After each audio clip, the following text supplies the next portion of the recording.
प्यारे साथियों, बाबा साहब अम्बेडकर जब अपनी बात रख रहे थे 18 मार्च 1956 में, उन्होंने सभी को समझाने का काम किया और उनकी कुछ बातें जो जेल में रहते मैंने पढ़ी थी, जिनका मेरे ऊपर इतना गहरा असर हुआ कि आज भी रात को जब आंख खुल जाती है अचानक से तो याद आता है कि बाबा साहब अपने अंतिम समय में रोआ करते थे, उनकी आंखों में आंसू होते थे और उनकी उम्मीदें नौजवानों से लगी हुई थी।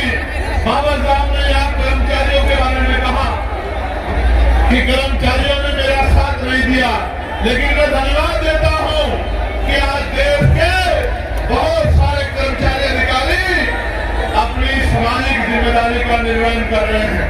बाबा साहब ने कर्मचारियों अधिकारियों से कहा कि केवल अपने बारे में मत सोचो, अपनी आमदनी का, अपनी तनख्वाह का 20% पैसा अपने समाज को तरक्की के लिए लगाओ।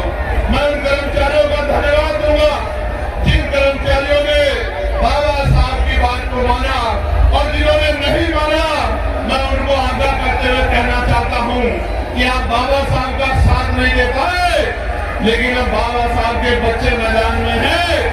अपने समाज को, इस कमजोर हकवंचित समाज को मुख्य धारा में लाने के लिए आजाद समाज पार्टी का तन मन धन से साथ दो और फिर देखो उत्तर प्रदेश कैसे आगे बढ़ता है। प्यारे साथियों, बाबा साहब ने अंत में अपनी बात को खत्म करते हुए कहा था कि अब मैं बूढ़ा होता हूँ, बीमार रहता हूँ, जब अपने चारों तरफ देखता हूँ तो एक भी नौजवान ऐसा नजर नहीं आता जो इस आंदोलन रूपी तंबू का बंबू बन के इस आंदोलन को आगे बढ़ा सके। बाबा साहब कह रहे थे मैं ऐसे टेंट की तरह हूँ, मैं ऐसे तंबू की तरह हूँ, बंबू की तरह हूँ, जिसमें बहुत सारे टेंटों का बोझ है, लेकिन मैं गौरवान्वित हूँ कि आज हमारे साथ मैं इस बात को नहीं कर सकता कि मैं अकेला हूँ। मेरे हाथों को मजबूत करने के लिए देश प्रदेश और उत्तर प्रदेश के ताकतवर नेतृत्व मेरे साथ है। हमारे जिले, विधानसभा, बूथ, सेक्टर, लोकसभा, मंडल, प्रदेश के मजबूत नेता मेरे साथ हैं जो लगातार मेरे हाथों को मजबूत कर रहे हैं। प्यारे साथियों, मैं आपको ये कहना चाहता हूँ, बाबा साहब ने उस दिन ये कहा था रोते हुए कि एक भी नौजवान दिखाई नहीं देता जो इस आंदोलन को आगे बढ़ा सके। आज विदेश मैदान में लाखों नौजवान दिखाई देते हैं जो बाबा साहब की बात को मानने के लिए तैयार, और बाबा साहब की बात को मानने के लिए तैयार नौजवानों, आपकी शक्ति से शासन प्रशासन को चीजों को समझ ही रहा, लेकिन सरकारों की भी नींद खराब है, वरना आज का कार्यक्रम रामलीला ग्राउंड में होता। मैं यहाँ के प्रशासन का धन्यवाद करना चाहता हूँ कि उन्होंने काफी मदद की है, मगर साथियों आपकी भी जिम्मेदारी है कि आप अपनी लड़ाई को स्वयं लड़ें। प्यारे साथियों, हम उत्तर प्रदेश को कैसा प्रदेश बनाना चाहते हैं, मैं उस पर प्रकाश डालना चाहता हूँ। ऐसा प्रदेश जहाँ शिक्षा गरीबों के दायरे में हो, जहाँ गरीबों को अच्छी से अच्छी शिक्षा मिले। मैं बहुत जिम्मेदारी से आपके बीच में बात करते कह रहा हूँ, 2000 रुपए आपको राशन के मिले ना मिले, 5 किलो राशन मिले ना मिले, लेकिन शिक्षा 1 नंबर की मिलेगी आजाद समाज पार्टी के नाम में। ऐसी शिक्षा मिलेगी जो यहाँ के प्राइवेट स्कूल भी देने में भी सक्षम नहीं है, जिसकी महीने की फीस 20,000 रुपए है। मैं संकल्प लेके कहता हूँ कि हम लोग करके दिखाएंगे कि गरीब के बच्चों को ऐसी शिक्षा मिलेगी कि अमीर के बड़े बड़े स्कूल, अमीरों के बड़े बड़े स्कूल में पढ़ने वाले बच्चे भी गरीबों के बच्चों का मुकाबला नहीं कर पाएंगे। आपको 5 किलो राशन मिले ना मिले, लेकिन आपके बच्चे को इतना मजबूत करेंगे कि वो 50,000 रुपए की नौकरी रोजगार करेगा महीने का, और आपकी आंख में आंसू नहीं आने देगा। मेरी बात को आप याद रखना, ऐसी व्यवस्था लागू करेंगे। प्यारे साथियों, ऐसी चिकित्सा व्यवस्था लागू करेंगे कि इलाज की कमी और पैसे की कमी के कारण किसी की जान नहीं जाएगी। जैसे मैंने अपने पिता को खो दिया था, मैं आपको संकल्प करके कहता हूँ इस मिट्टी से।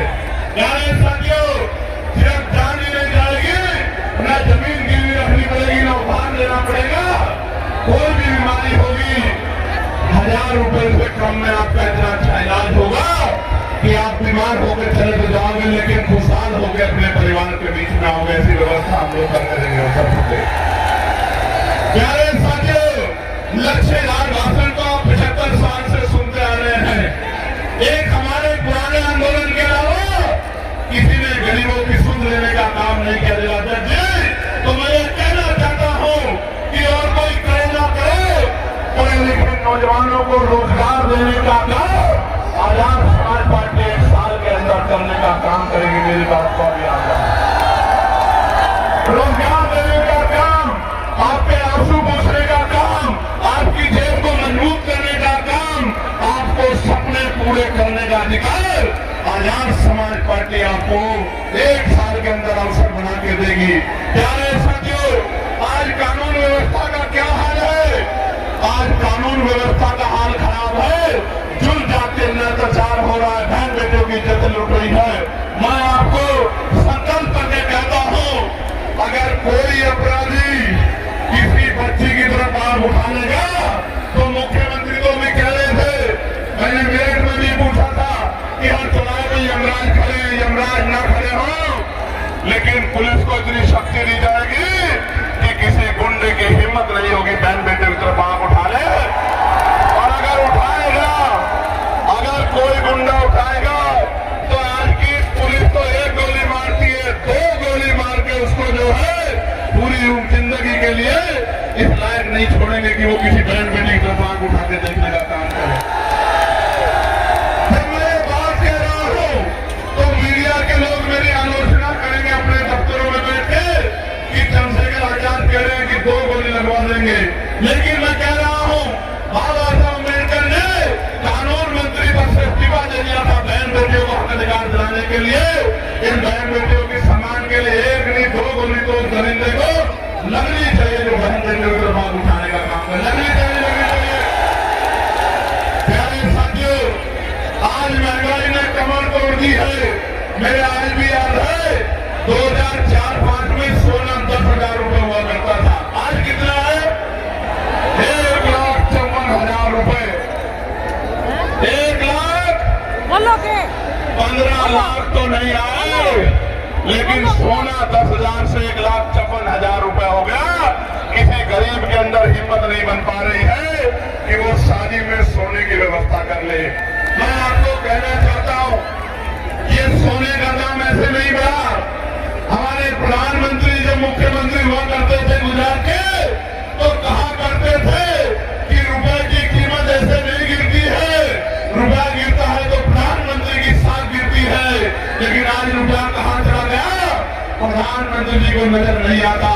मैं आपको कहना चाहता हूं, अमीरों की तिजोरियों में जो पैसा भ्रष्टाचार का उठा के रख लिया है, इस भ्रष्टाचार पे ऐसी चोट करेंगे कि अमीरों को भ्रष्टाचार का पैसा निकालना पड़ेगा और ये पैसा गरीबों के घरों तक पहुंचेगा। गरीबों के रोटी का व्यवस्था, कपड़े की व्यवस्था, पानी की व्यवस्था, शिक्षा की व्यवस्था और चिकित्सा व्यवस्था, इस भ्रष्टाचार के पैसे को अमीरों की तिजोरी से निकाल के गरीबों तक पहुंचाने का काम हम लोग करेंगे। प्यारे साथियों, बाबा साहब ने 1956 में जमीनों की बात की थी। मैं आपके सामने कहना चाहता हूं, पुरानी सरकार ने जितनी जमीन दी थी गरीबों को, अति पिछड़ों को, दलितों को, चुन चुन के उन जमीनों को छीनने का काम सरकार कर रही है। असामी पट्टे हो या सीलिंग वाले पट्टे या कोई और पट्टे, सारे पट्टों को लगातार पिछड़े से पिछड़े मुसलमानों को जो जगह थी छीनने का काम कर रही है। जब सरकार बड़े बड़े हाईवे बना के जमीन अखबार कर सकती है तो भूमिहीन मजदूरों को, किसानों को क्यों नहीं जमीन दे सकती? सरकार के पास का कोई जवाब नहीं है।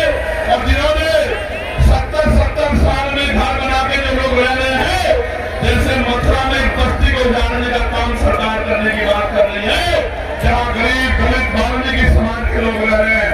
मैं सरकार को चेताना चाहता हूँ, अगर आप गरीबों के घर छीनने का काम करोगे मथुरा में या पूरे प्रदेश में, या उनकी जमीन छीनने का काम करोगे, हम आपकी कुर्सी छीन लेंगे। मेरी बात को याद रखना, ये गरीब आपको सबक सिखाएंगे।